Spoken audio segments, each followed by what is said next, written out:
Mais avant toute chose, tu connais la punition avant que, voilà, pour continuer la vidéo, abonne-toi, petit pouce bleu, like, commentaire. Dis-moi ce que t'en penses, dis-moi ce que tu penses de la C80. Est-ce que Canon nous a sorti vraiment un banger ou est-ce que Canon nous a sorti une caméra réchauffée? Voilà, un remake de la C70. Moi, pour ma part, je t'ai dit ce que j'en pensais. C'est vraiment une toute nouvelle caméra. Et je suis vraiment content qu'ils ont réussi à sortir une caméra avec le même capteur que la C400. Et ça, c'est bien, mon petit filmmaker. Allez, abonne-toi, abonne-toi. Petit pouce bleu, petit commentaire. Arrête de faire timide comme ça. Rejoins la team. J'ai pas de team, mais rejoins la team. Bon, aujourd'hui, les filmmakers, il y a plein de vidéos qui ont pullulé dans les heures qui suivaient. Bon, voilà, moi, j'attendais un petit peu et j'ai demandé à un collègue qui bosse chez Canon voilà, si c'était possible d'avoir la fiche technique, parce que moi, j'aime bien avoir les fiches techniques. Et donc, du coup, bah, comme tu peux le voir, j'ai la fiche technique de la C80.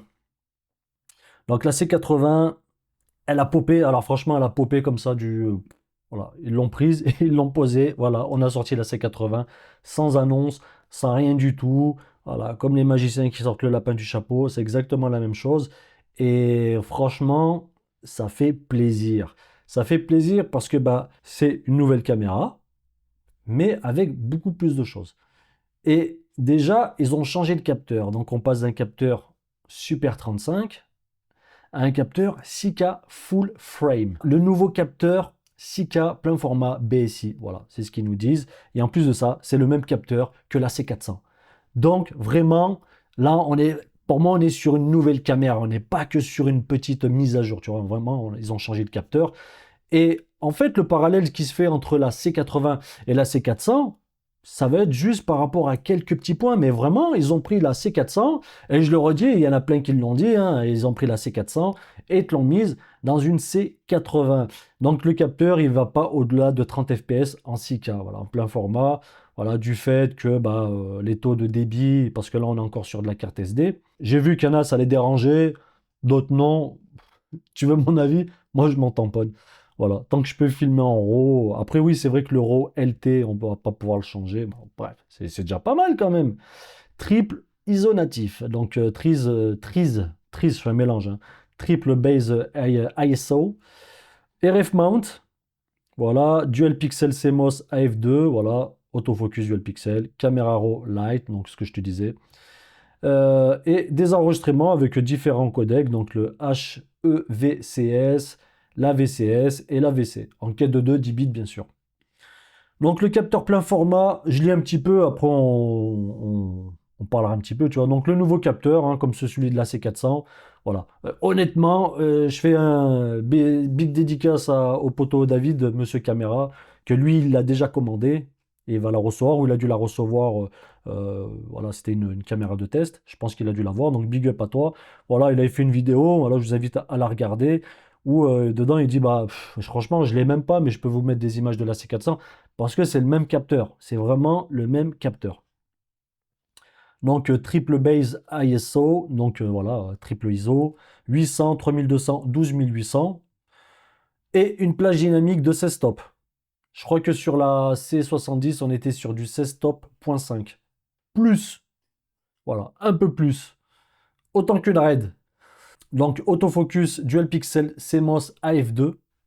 Format d'enregistrement professionnel à fréquence d'image d'élevée. Donc on est, voilà, comme je te l'ai dit, 6K jusqu'à 30 fps. Même 6K 30 fps. Regarde, j'ai encore le S1H.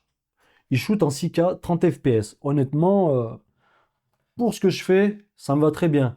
Après, il n'y a pas de 4K 120 fps dessus parce qu'à l'époque où il est sorti, il n'y en avait pas sur les boîtiers. Donc 4K 120 fps, j'en ai pas dessus. J'ai du 4K 60. Mais je le vis très bien en fait, hein. Le 4K 120, c'est pas tout le temps, quoi. Même sur ma RAID, hein, du 4K 120, j'en fais pas souvent. Je fais peut-être du 6K 80 à tout casser. Du 4K 120, j'en fais pas non plus des masses. Donc monture RF, on va passer parce que je pense qu'on connaît. On va rentrer plus dans le vif du sujet. Donc là, en caméra raw light, en 12 bits, en 6K, on est à 572 mégabits par seconde. Et en fait, bah, c'est ce qui arrive, c'est que par rapport à la C400, qui elle prend les CF Express, du coup le débit est plus élevé. Et en plus, ils recommandent quand tu fais du RAW de mettre de la V90. Angelbird, ce que tu veux, mais en V90 pour pouvoir encaisser eh ben, le débit de 576 mégabits par seconde. Et encore, ça va. Je trouve que 576, on est plutôt pas mal parce que tu prends un GH7 qui shoot par exemple en ProRes, c'est des débits de Golemont, quoi. C'est des débits.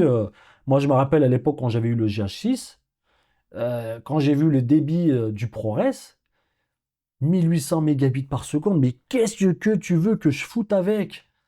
Qu'est-ce que tu veux que je fasse avec?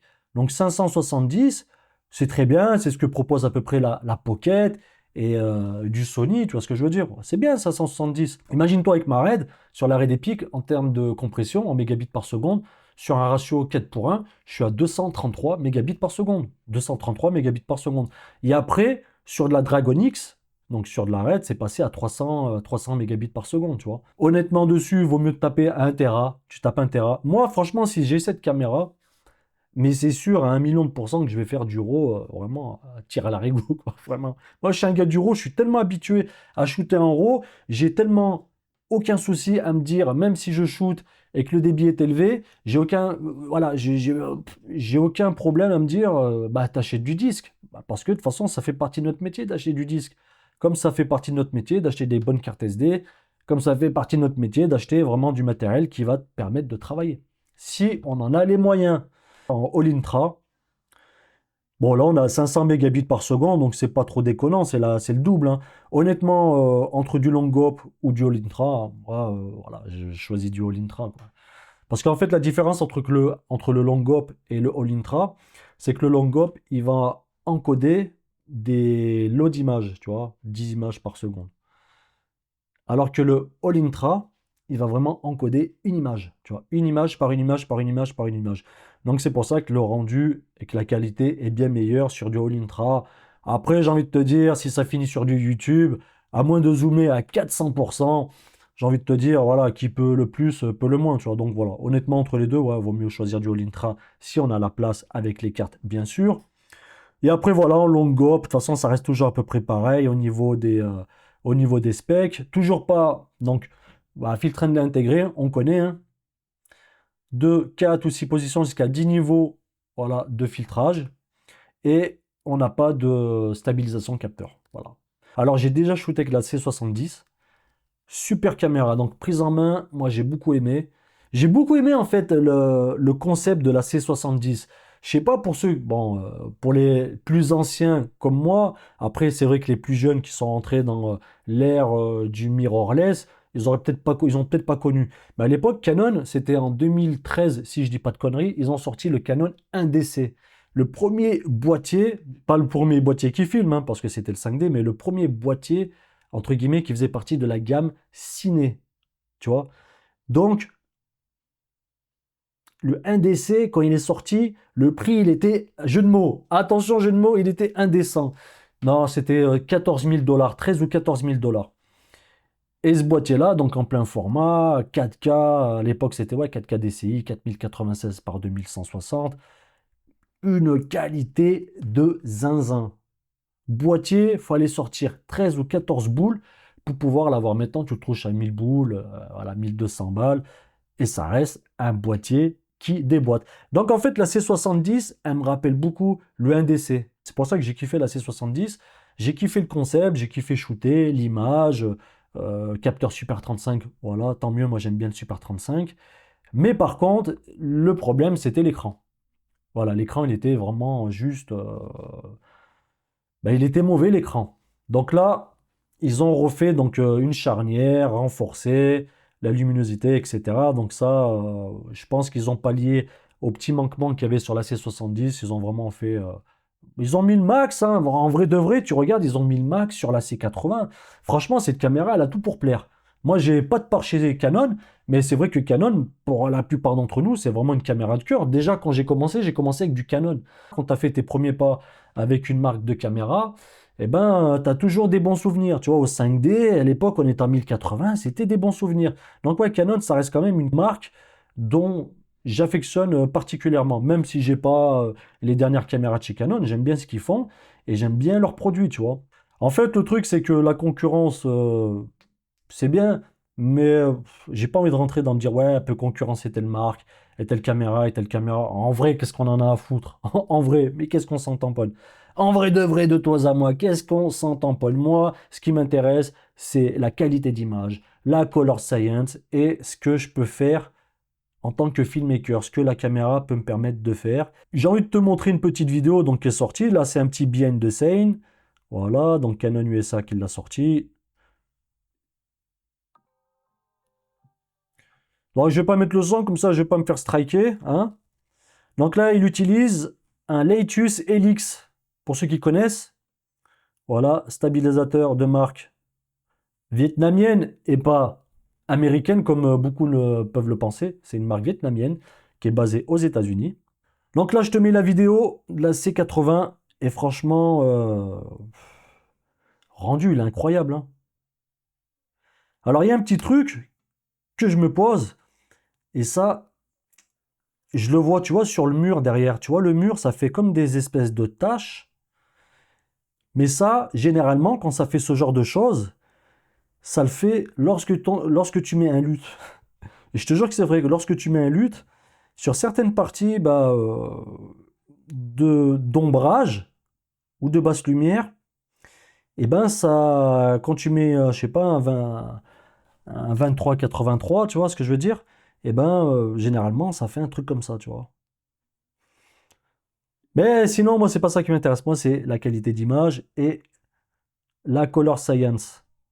Parce que je le vois bien, même sur la fumée, il y a des petites dominantes sur les bords qui montrent qu'il y a eu un changement de. Il y a eu un shift des couleurs. Même sur le sol, je le vois tout de suite. Donc là, je suis sûr, à 1 million de %, je sais qu'il a utilisé un luth. Le mec, il s'est pas trop embêté, quoi. Mais cela dit, voilà, l'image, elle est correcte, elle est vraiment, vraiment belle. Moi, je sais pas ce que vous en pensez, les gars, mais honnêtement, voilà, la caméra, elle coûte 6 000 euros. Pour 6 000 euros, en vrai, en vrai, ça vaut le coup. Et moi, je te le dis, j'ai aucune part chez Canon, hein, je m'en fous. Hein. Mais c'est vraiment ce que, ce qu'on a actuellement sur le marché, à 6 000 euros, bah, c'est soit tu prends une C80, soit tu rajoutes un petit peu, tu prends une Komodo X, et peut-être une FX6, je sais pas. J'ai jamais shooté avec de la FX6, donc je pourrais pas me prononcer là-dessus. Mais vraiment, c'est deux caméras pour ce rapport qualité-prix qui sont vraiment bien. Donc voilà mon petit filmmaker, n'hésite pas à t'abonner, petit pouce bleu, petit pouce que tu veux, voilà, petit commentaire, petit like, n'oublie pas de t'abonner, et je te dis à la prochaine.